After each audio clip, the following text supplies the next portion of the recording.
Me, Vernisa, SpeakUpJV, and I'm here with Cantly Elliott. This is the second episode of the Fastbreak podcast. What's going Yeah, on? it's we've had a lot unfold since our last record. A couple teams are out. Then the pickings are getting slim a little bit on us right now. Real slim, and I would say this is a very interesting playoffs in general. Yeah, I think it is. I think we touched on it a little bit on our first episode, but we were kind of talking about some of the lower seeded teams that were 7 and 8 aren't your average 7 or 8 seeds, and I think a lot of them are starting to prove it. Because even with Detroit, and we're going to touch on them in a little bit, going 7 games with Orlando, they really had that series honestly pretty wrapped up. They had a couple games down the stretch, I think 5 and 6, where they just couldn't close it out. Game 6, I think it said they went 45 minutes of real time without scoring a bucket. It was 14 minutes in basketball, but it was 45 minutes in real time with no buckets at all. So it's definitely been something to watch.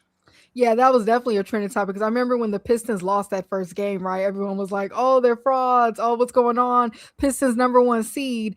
And then, we just see the magic, right? Getting up there, 3-1, da-da-da. And then just that turn, I'm like, oh my goodness. And you know what? Props to Cade, dealing with his injury that he, went through. And then to still put up him and Paolo 45 points that game. And I want to say this. I actually tweeted about this. I'm giving Paolo his props. Paolo did what he can. I think he showed up in this series, but that team did not have his back in that one. And I feel like there was a time where Cade was kind of carrying the team. Duran didn't really step up to that last game, in my opinion. Wendell was really working that in the first couple games. Yeah, I thought Paolo, his teammates kind of let him down, I think, in those last 2 games. Because Bane, obviously he was one of the biggest acquisitions. Yeah, and somebody posted a video the other day, and they showed him just standing in the corner on all these plays. Yeah, and it's just one of those things where it's like, man, when you're in an elimination game and you're kind of the centerpiece of or one of the centerpieces they wanted to work with this year to get over that hump, because they've had 2 first-round eliminations in the last 2 years, and you kind of disappear. It's kind of the egg on your face a little bit for doing that. So I hope Desmond Bane can kind of get it together and be more to that team next year. That's true. And it's funny. That's what I was saying. I was saying the reason why they lost is because I feel like Bane didn't step, because Bane was like one of their primary scorers, especially when Wagner was out and all that stuff. Yep. Bane really was like dropping 30 points a game, really like have a lot of field goal attempts. And then for him to kind of just slow down, I think he only had like 10 field goal attempts in his last game. I was a little disappointed in that. I actually expected more from him in that. But shout out to Harris. Harris stepped up on the Pistons. He's tired of people talking about him. He couldn't miss. He was, That was. I think that was a record-breaking game for him as well. So, the Pistons, hey, they had to reprove themselves, and they back at it. So I'm really excited to see how they move forward in the next series. Yeah. I think the other Eastern Conference series too. I'll take the blame for this. I called it boring on our last podcast we did, but the Celtics and 76ers. What as somebody who's LA native, Lakers fan. How are you feeling about the Celtics being off? I feel like obviously the answer is obvious, but yes, I can elaborate. I ain't gonna lie. Like obviously I was like, if one team I was worried about was the Celtics for the Lakers, right? Like if we were to get past OKC for some reason, I was like, oh, the Celtics play us hard. But to see us, get through our series, right? Everyone was like, oh, Lakers are gonna get swept. So to see us get through and then to see the Celtics get out the first round, it was something so rewarding about it. But I am shocked, I ain't gonna lie. But you know what? Maxey and all them MB, they was hungry and they did it. And then for them to blow that, like I did not. I think it shocked everybody. I think nobody expected that to happen. But hey, as a Laker fan, I am loving it over here. Yeah, there was a while. I'll cut that out. There was a while watching the Eastern Conference playoffs where I thought the Celtics were the clear-cut best team in that conference, because watching the Cavs, I think the Cavs their series was tied. Boston was up in their series, and then you watch all the other series, Orlando and Detroit, they're going back and forth, and you're just like, and the Knicks and the Hawks, they were, I think, tied maybe at this point, or the Knicks were up in the series, and it just felt like all the teams were struggling in their series except for Boston.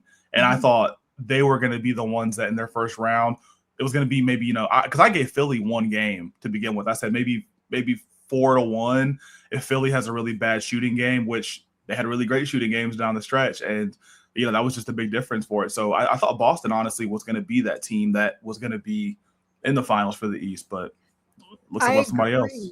And they played really well even when Tatum was out. Like Brown was holding it down, Pritchard, all they were really like stepping up. So I did expect more from them, but to see that ending is very unfortunate for them. But hey, these are the playoffs, and you say you never know what's going to happen. I feel like, obviously we go in here with all these predictions, but they'll really play their asses off, and you see what really goes down. So I have two kind of questions for you about the Celtics. I'm sorry. When you look at their season, because before the season, I didn't have them even making the playoffs. I was like, they're going to be like a 9, 10, 11, somewhere down there. Mm-hmm. And for them to have the season they did, which I think most people deemed it a success, would you still call it a success with an early exit? Their season, yes. I feel like that wasn't their best series. I feel like a series can't fully define a team, right? Because sometimes, it's just like that. Those 4 games, whatever many games it goes to, it just kind of happened. I think they had a great season, honestly. And I would still say it was successful because they have a great coach. Like, I just think they're really put together. Even when Tatum was out, like I said, they were holding it down.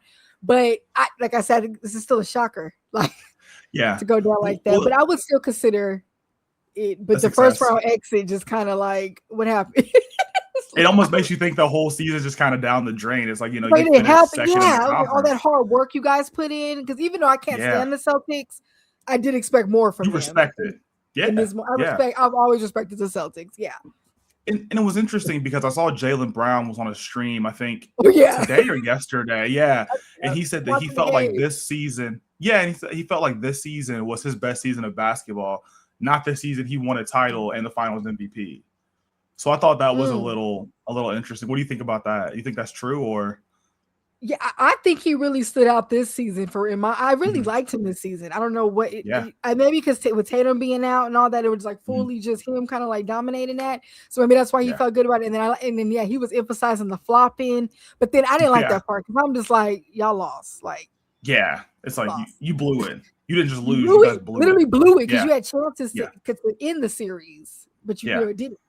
So no excuse. I kind of understood what he was saying about this being his best year though, because I mean, it's not like he just had a good year. I mean, he could have easily been MVP probably any other. If you didn't have Shea, Wemby, and Joker, you probably easily could have been. I mean, I think he's probably top 5 in MVP voting for this season. I mean, Cade would probably be in there, and then Jaylen Brown would have to be up there. Oh, so yes, I understand like what he's saying. I don't think it's too outrageous.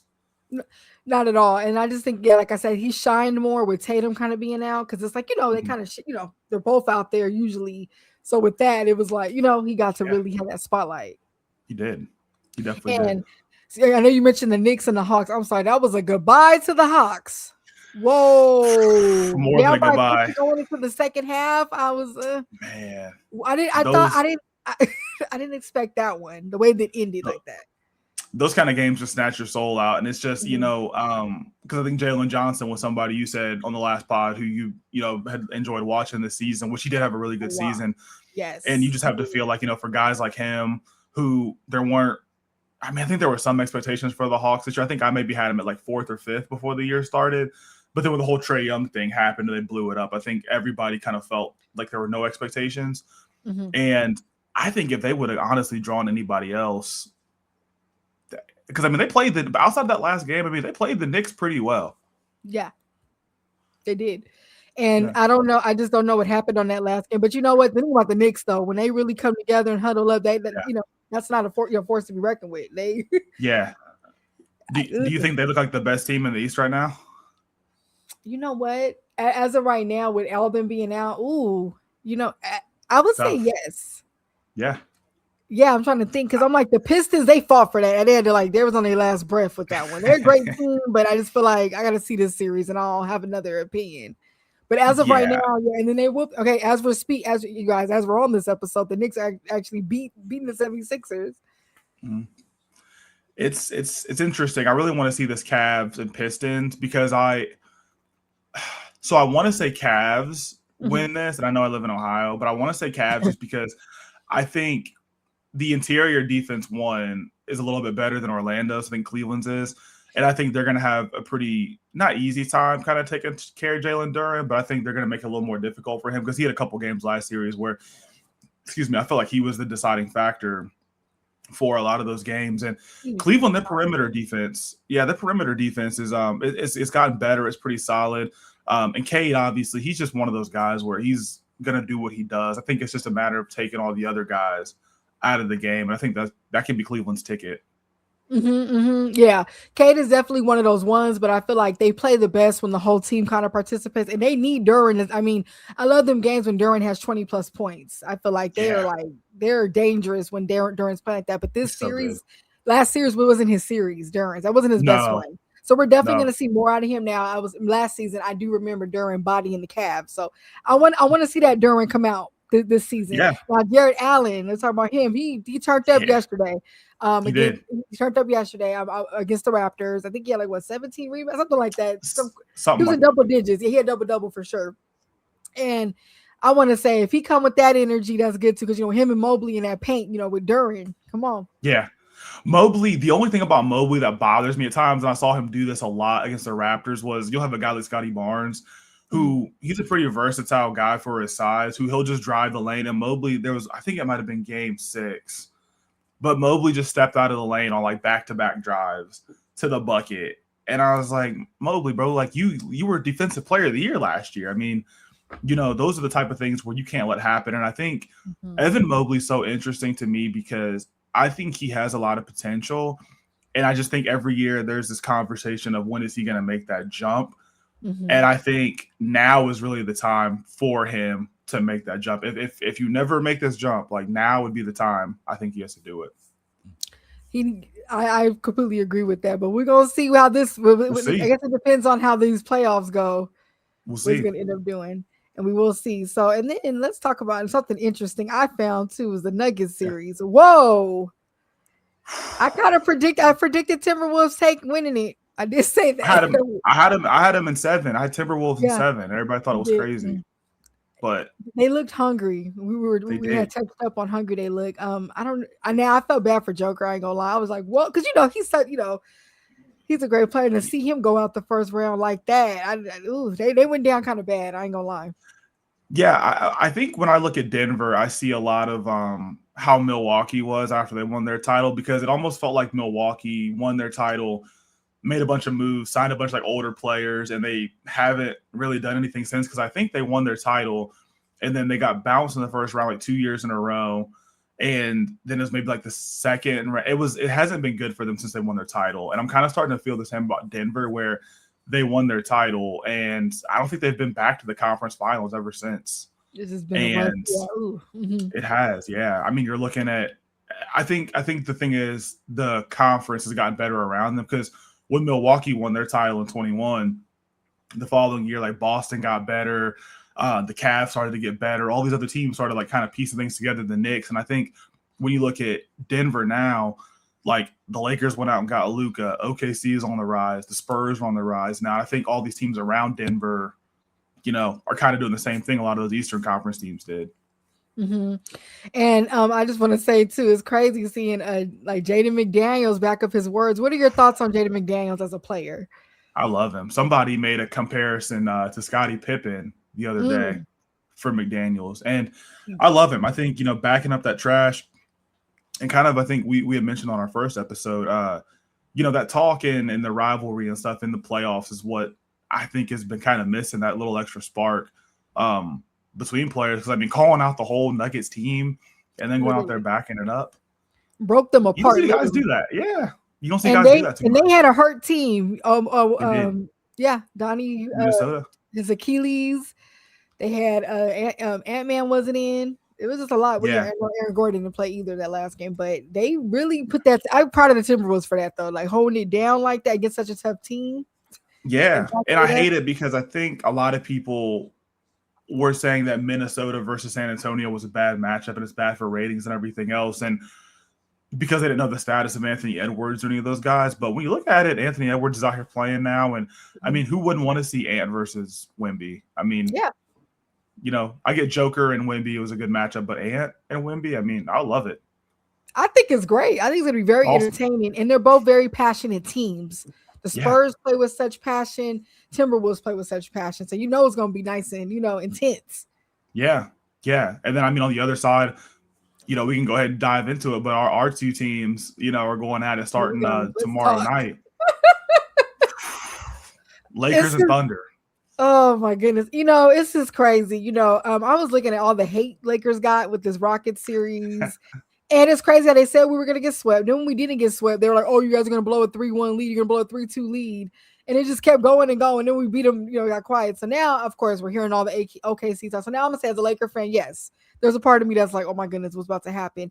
But I'm going to say this. If we're on our P's and Q's, it could be an entertaining series. That's what I'll say. Yeah, I think so too. I don't think it's fair that a lot of people are looking at the regular season matchups because obviously playoffs are so different. And anytime you have LeBron, it's I want to say OKC in like 5 or 6 because the Lakers have had a lot of other guys stepping up. Yes. Which has been awesome. I know Luke Kennard, those first like 2 or 3 games, he was really awesome.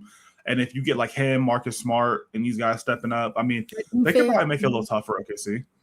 Yeah, and I want to say with OKC, that is such a great team. Like Shea doesn't do all the work. If you think about it, right? You guys, everybody like puts in, and I feel like the Lakers become dangerous when everybody kind of steps up. Like, look at Rui. I feel like he wasn't averaging those points in the regular season, but to see him wake up, so it's like I feel like if they step up and JJ really get in them and get them going. Aiden stepped up. I got to clap for Aiden. We were just kind of talking about him last podcast, and to see him, multiple double doubles last series. So this is going to be very interesting.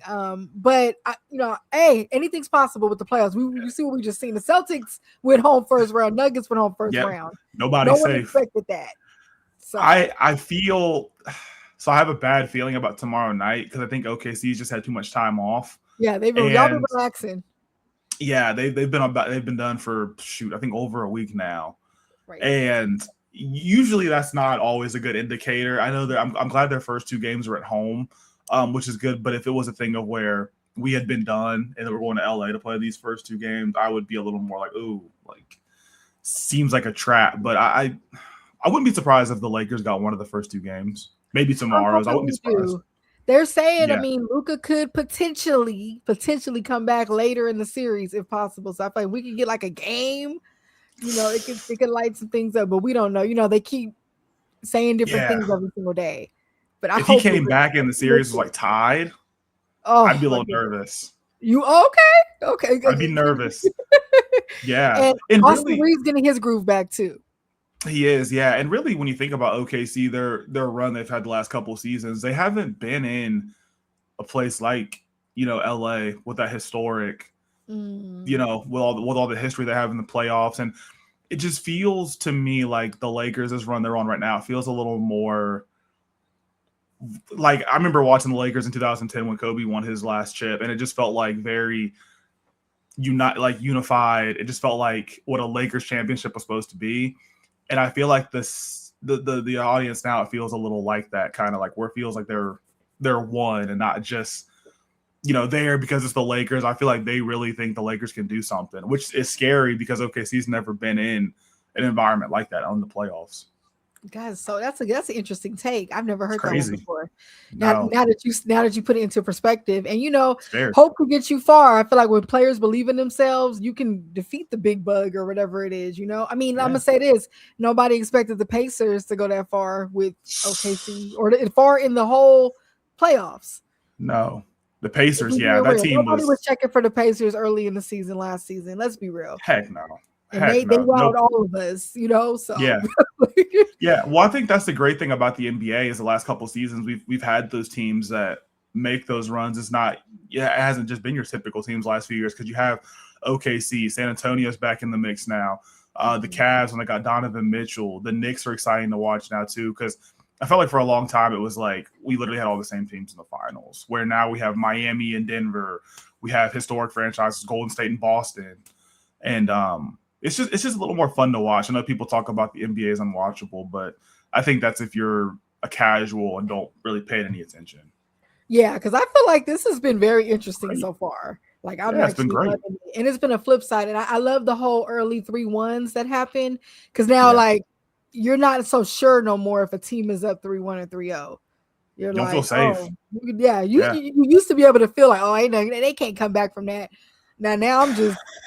We just gonna watch I it and see. see what happens. We blew a 3-1 lead in 2016 to Golden Oh. State. We were up, and then Golden State blew one the series after that. So I mean, but outside of that, yeah, I mean, there's been a lot more 3-1s blown recently than there has been ever before. I think the hunger goes away a little bit when you're up 3, whatever, because you're like, okay, I got a few more games. But then that hungry team that's down is like, no, we got to win. And I think you just can't get comfortable. I don't care how far up you are. You just have to just still play with that same intensity in between that. Yeah.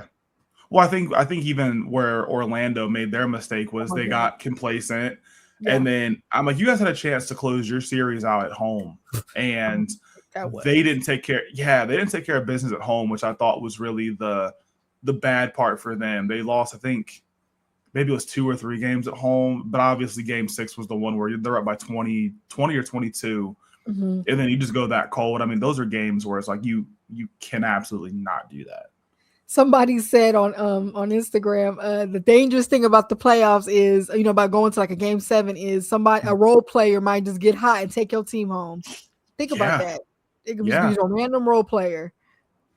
Shoot, for me, it was Klay Thompson in 2016. Yeah, Klay Thompson. Yeah, he had that 41 in game 6. And we were playing in OKC, and then he had 41. I think he hit 6 or 7 threes. And then I went back to Oracle for game 7, and I was like, yeah, we're cooked. And that's what I feel like it just brings out a different spirit in people. So I'm looking forward. So we're in the next round. So let's talk about some predictions. So where we go? Okay, so we're going Lakers, OKC. How you feeling? What's your? I'll give the Lakers 2. I'm gonna say OKC in 6. Okay. You know what? I'm gonna be that hopeful Lakers fan right now. Lakers in 7. Lakers in 7, you have to be. I wouldn't be surprised. I'm believing this shit. I'm feeling it. You have to. Yeah, I know what my crunch team could do under that pressure sometimes. So, yeah. Okay. Don't want to say the wrong answer. I know. Don't say. Knicks in 76ers. So we know the Knicks, just won the first game. So what's your call for the whole rest of the series? I think the Philly train keeps going. I think I'm gonna say Philly in 6.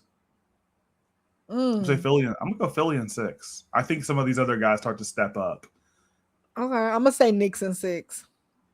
Knicks in 6, okay. It's just something about, I know when Brunson get on that time, he just start when he gets like 27 that. In the first half. Cat plays correctly. When Mikal Bridges wakes up, this gonna be a Mikal Bridges series. That last series was a good series. This gonna be when those. I just feel like they're very. I love how unified that team is. Yeah.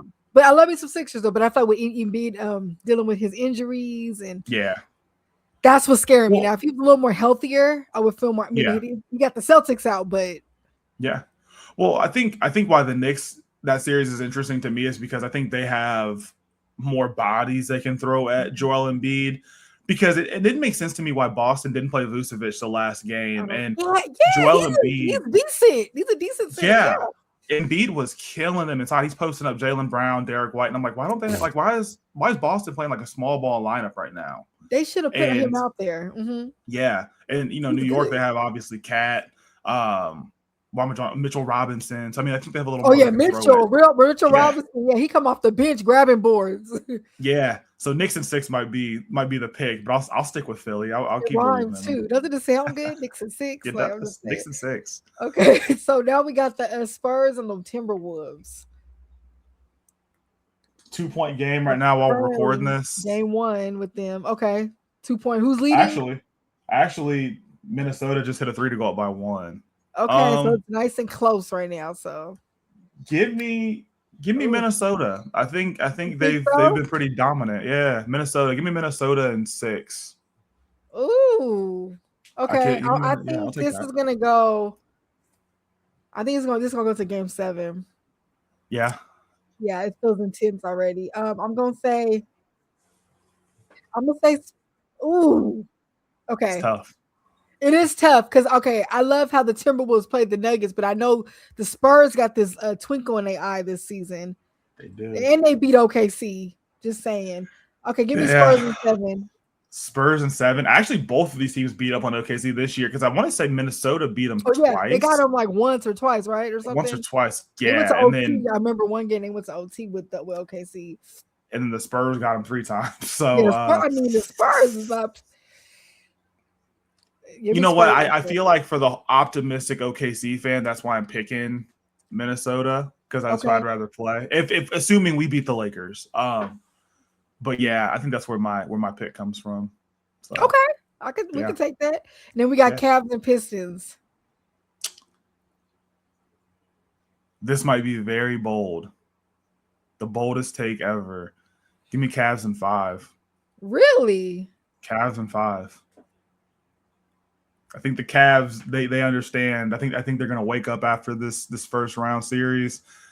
I think they know what the assignment is at hand, and obviously, these two franchises have a lot of history between them. Going back to like when LeBron first came to Cleveland. So I'm gonna say Cavs in 5. Okay. So my take on this, the Raptors, you know how I feel about the Raptors. I'm like, the Cavs let them kind of hit them a little bit, and the Pistons. I feel like the Magic is good when they want to be, right? So I feel like I wasn't shocked when the Magic took the Pistons down a little bit. I'm gonna go Pistons in 6.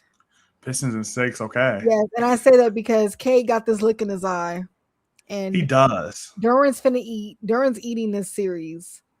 Now Donovan Mitchell could turn that, but he's sometimes he this or he's that. And James Harden too. To do, but I just like everybody else kind of. Yeah, I think as long as they can keep Duran in check, don't let one of these guys like Duncan Robinson or Tobias Harris get hot. Mm-hmm. I think they'll be okay because, like I said earlier, Cade is going to do what Cade does. Well, I just saw a video of Tobias shooting threes blindfolded, so let me know. Oh well, they might be in trouble if that's happening out here. Yeah, he puts weights on his back and shoots threes and makes them. So that's so insane. So let me know what you think. Man, shoot, they might be cooked if that's going on out here. I don't know. Yeah, I'll stick with Cavs. I'll see with how these first 2 games go. I might be saying something else. Mm-hmm. I guess we'll have to see. Yeah, these are good predictions, though. I think it's real early. They're real shockers, but I'm like, it should be more intense now. Now it's getting closer. Yeah, I think no matter what happens, you're going to have good conference finals across the board. Any mix of these, I think, is – because, if it turns out being Lakers, Spurs, there's history there, Cavs, Knicks, OKC, Spurs. There's always – there's just so much. I feel like so many storylines for all this. There's so much history between some of these teams. Because I think I saw today where they were showing all the teams left in the Eastern Conference the last time they had gone to the finals. And for the Knicks, it was like 73. For the Cavs, it was 18. Philly was like 01. And then Detroit was like 2004. So, wow. Yeah. Yes. Ooh. It's crazy. Crazy. So they're all making his, and all these teams deserve to be here right now. I feel great about these teams that we just named. I think a Lakers Cavs finals would be very funny. That would be crazy. Like, how do you even? And for LeBron, it's potential last season potential. We don't know. Yeah, that would be insane. I know. Back where you started. You're big on these Cavs, though. Okay, let me see how the Cavs do. You really are the Cavs. I'm on one with the Cavs. I'm on them. Got to pull for them. Okay, so we will have to